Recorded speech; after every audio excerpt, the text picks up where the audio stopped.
এই ভিডিওটি একটি শিক্ষামূলক ভিডিও। এই ভিডিওটি কোনো জাতি, বর্ণ, ধর্ম এবং কোনো সম্প্রদায়কে আঘাত করার জন্য করা হয়নি। তবুও আমাদের অজান্তে যদি কিছু ভুল হয়ে থাকে তাহলে আপনারা নিজ গুণে আমাদেরকে ক্ষমা করে দেবেন। আমরা সবার কাছে ক্ষমা প্রার্থী। কার ক্ষমতা বেশি, অর্থাৎ কোন ভগবানের ক্ষমতা বেশি? এই ছোট্ট গল্পটির মাধ্যমে আমরা তা বোঝার চেষ্টা করব। একটি তুলসী মন্দিরে একটি মানুষ ফুল, বেলপাতা, ধূপ, প্রদীপ এবং পুজোর অন্যান্য সামগ্রী নিয়ে পুজো করছে। অন্য আরেকটি মানুষ এসে বলল, তুমি এখানে কার পুজো করছো? কে আছে এখানে? কি শক্তি বা আছে এখানে? সেই পূজারী বলল, এখানে ভগবান আছে, ধরে নাও এখানে কৃষ্ণ আছে। সেই অন্য মানুষটি বলল, এর কি ক্ষমতা আছে? আর এই গাছটাই বা কেন? এই গাছটারই বা কী ক্ষমতা আছে? আমার ভগবানের অপার ক্ষমতা, তার কোনো আকার নেই, সে নিরাকার, সে বিশাল শক্তির এক আধার। আর এই বিশাল শক্তিকে কোনো আকার দিয়ে প্রকাশ করা যায় না। সেই পূজারী বলল, এটা তুলসী গাছ, এর বিশাল মাহাত্ম্য আছে এবং শক্তিও আছে। এর পাতা যদি আপনি খেয়ে নিন তাহলে এর শক্তি আপনি বুঝতে পারবেন।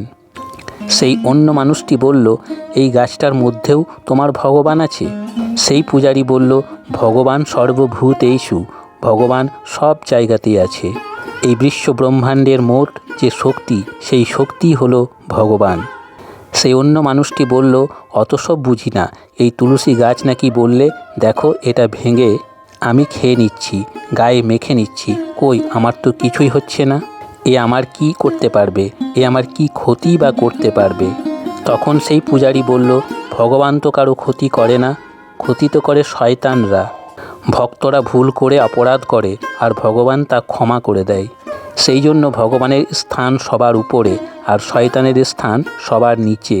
তবে তুমি যদি ক্ষমতা দেখতে চাও 7 দিন পরে এসো, আমি ভগবানকে বলে রাখব এই ভক্ত তোমার ক্ষমতা দেখতে চাই। সেই অন্য মানুষটি বলল, ঠিক আছে। এরপর সেই পূজারী একটি বিছুতি গাছ নিয়ে এসে সেই তুলসী মন্দিরে লাগিয়ে দিল। তারপর জল দিয়ে 7 দিনের মধ্যে তাকে একেবারে তাজা করে রাখল। 7 দিন পর সেই অন্য মানুষটি এলো। তারপর পূজারী বলল, আমি ভগবানকে বলে রেখেছি, সে তার ক্ষমতা দেখাবে, এবার তুমি এই পাতা খাও এবং গায়ে মাখো। অন্য মানুষটি সঙ্গে সঙ্গে তাই করলো, আর তা করার সাথে সাথে জ্বালায় ছটফট করতে লাগলো। খাওয়ার পর জিভে এমনকি পেটের ভিতরে পর্যন্ত জ্বালা অনুভব করলো। আর হাতে পায়ে মাখার পর তার ছটফটানি দেখার মতো। একবার এদিকে যাচ্ছে, একবার ওদিকে যাচ্ছে, একবার করে মাটিতে লটাগড়ি দিচ্ছে। অনেকক্ষণ পর জ্বালা উপশম হলো। তারপর বলল, হ্যাঁ সত্যিই ক্ষমতা আছে।